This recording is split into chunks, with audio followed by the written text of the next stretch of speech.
акимдикти эмес, бул Кыргыз Республикасынын өкмөтүнүн Темир Сариевдин буйругун көзөмөлгө ала турган ушул буйруктун аткарылышын Кыргыз Республикасынын өкмөтүнүн аппараттын аграр өнөр жай комплекс жана экология бөлүмү жүктөсүн. Мына ошол киши келиш керек болчу. Жок дегенде ошол кишинин орун басары келиш керек болчу. Ушуну комитеттин чечиминен премьер-министрге айтыңыздар. Жоопкерчиликтин карасында үчүмүндай комитеттин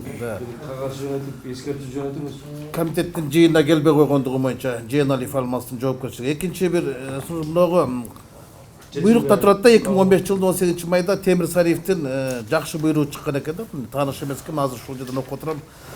Ветеринария фитосанитар кызматы санэпидстанция менен биргеликте ушул жанагы буйруктун аткарылышы боюнча эмне иш-чараларды көрдүңүздөр?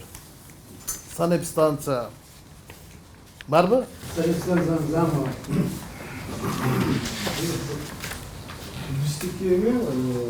По проектам біз только готовую продукцию тексеріп атқанбыз производстволарынан, а санзаключение турого берілген, Аламедийский санэпидстанция берілген. Что подходит по нормативным документам. А остальных?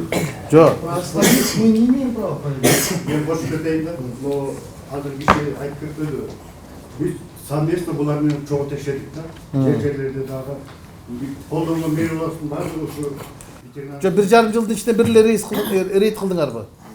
Буйруктун аткаруу боюнча да? Ооба. Мезбит комиссия. Өкмөттүн буйругу боюнча бүттүк функциялар, надзорный контрольный функция, ветеринарный инспекцияларга берилген. Ошон үчүн биз булар менен совместно жасадык да жана. Жоқ, буйрук менен тааныштыңыз беле? Таанышпадык. Ана буларга жүктөлбөй силерди айтып атпайбы бирде? Ошо составына кирип чогуу текшердик да биз. Туура. Департамент менен биргеликте текшерилип атат. Анан эмне чара көрдүңүздөр? Негизинде бүт справкаларды буларга бердик. Анын ичинен мисалы Ошто эле жүргүзгөндө мисалы 18 убойный сет бар экен, ошонун 8и полностью жабылды. Олус азырынча иштешет. Жабылды. Жабылды. Чүй боюнчачы? Чүй боюнча пока Жабылды. жерлер жабылган болчу экен.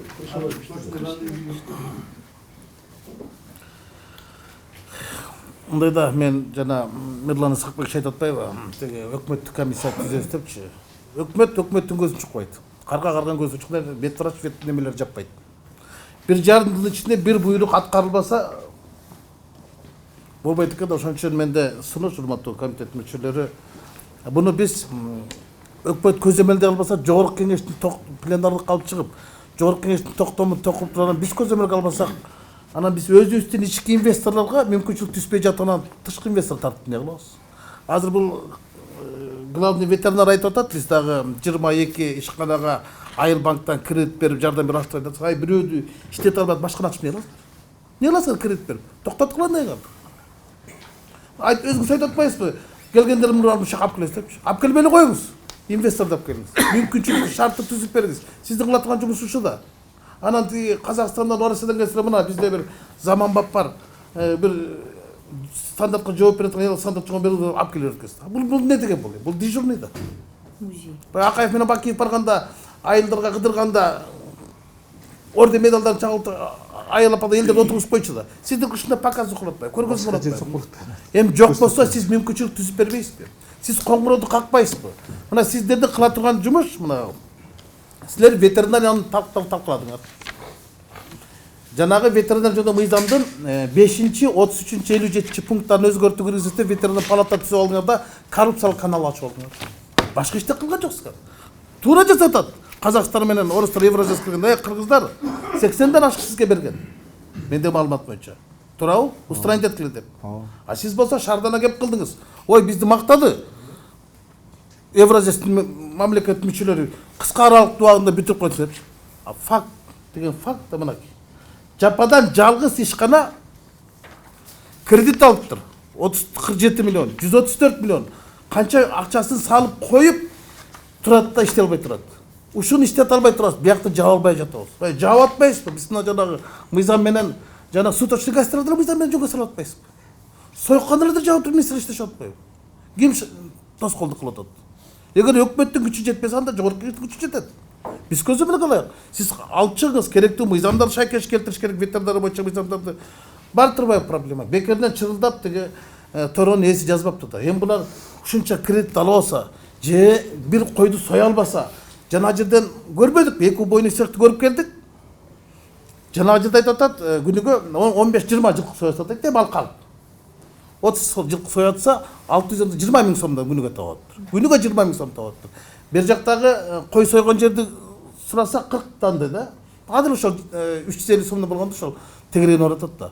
Анан кийин сиз айтып атасыз 50 миң сом бир айдын бир жуманын ичинде жана предписание күнүгө 40 миң сом табаса 2 миң сом штраф берилди да.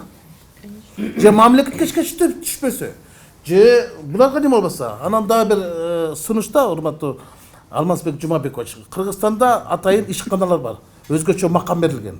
Маселен, кайыңды кабельный завод дагы бир топ ишканаларга, ошолорго алардын товарын бир булактан сатып алууга өкмөт тендерге катыштырбай аталат. Буларга бериш керек да. Буларды тендерден сыгар тең бер деп чыгат да дагы. Жарымыс мага бересиң, мен сени тендерге алам дейт да. Ошон үчүн буларды жана өкмөт токтомун өзгөртүү киргизип сунушташ керек. Булардын эгер булардын бардык нерсеси эл аралык заманбап шайкешке алып жооп бере турган болгондон кийин булардын продукцияларын жана халал немелерин сертификаттар бардыгы бар экен. Бизде азыр Министерство обороны деле ГУИНди бардыгын эте алышат да. Булардыкы бир булактан сатып алууга тендер жолу уруксат бериш керек буларга. Ошол өкмөттүн переченине киргизиш керек. Торону. Жападан жалгыз ишкана экен да булар. Ошондой мүмкүнчүлүгү бар. Анан кийин кантип базарлардан алыш керек. А ким билет, эшектин этиге татабы, качылдын этиге татабы, буйволдун этиге татабы. Мына жападан жалгыз ушуларга мүмкүнчүлүк бериш керек. Булардын эт азыктарын тендер жолу сатып алууга мүмкүнчүлүк түзүп бериш керек. Жана өкмөттүн перечини бар. Ошого эле киргизип койсо болот. Ал үчүн көп деле жумуштун кажети жок. Анан менин сунушум ушул.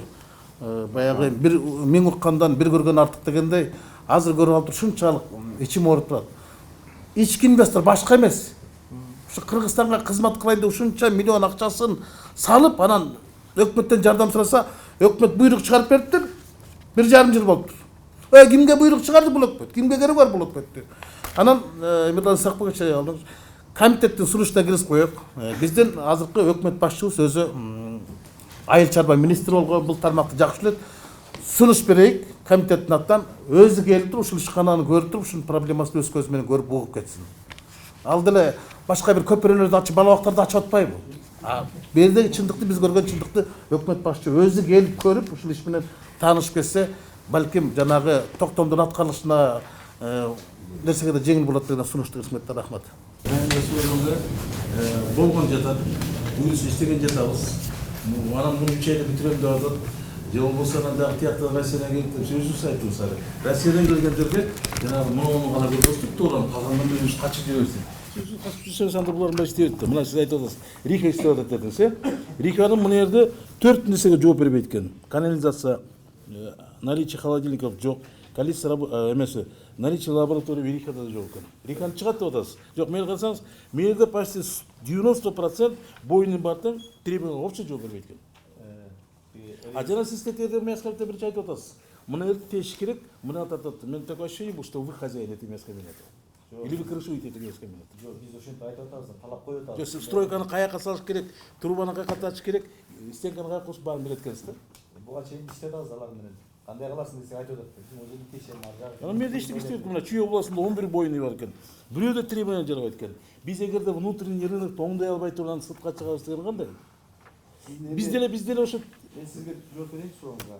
Мисалы Риханы айтып атпайсызбы? Жана мына убойный бар экен. Риха толугу менен Хасп деген немеден өттү. Местный без предварительной очистки сбрасывает. Хасп ошонун баарын оңдоп, Хасп стандарттан өттү Риха. Бир жазып атпайбы, что холодильник жок, лаборатория жок деп жазылып. Бар, азыр барсак да көрөсүз. Бул данный дали же. Өттү. А сиздин жана кичинекей базар жабуу деген тема жок бизде. Сиз ошол внутренний рынок кылсаңыз дагы, ошол булар туруп аткан нерсени жасап коюңуз да. Биз деле сыртка эле тоораны этип чыгарабыз, мен деле таза союлган жерди мен деле алгым келет. Анан мен кантип барам жолочуларга? Биздин алыбызга жараша болуп аткан. Жок, анан сиз айтып атпайсызбы? Менде монча бала иштеп атат деп. Сиз ага таянбаңыз да, мынча кишиге жумуш берип атат. Сиз канча кишиге анда туура эмес эптерди берип атасыз? Аны караш туттан. Анан 2 айда оңдойбуз, 3 айда кечип коюңуз. Ал жылы берет, кете берет ошо менен 2 ай, 3 ай кете берет. Канча алат?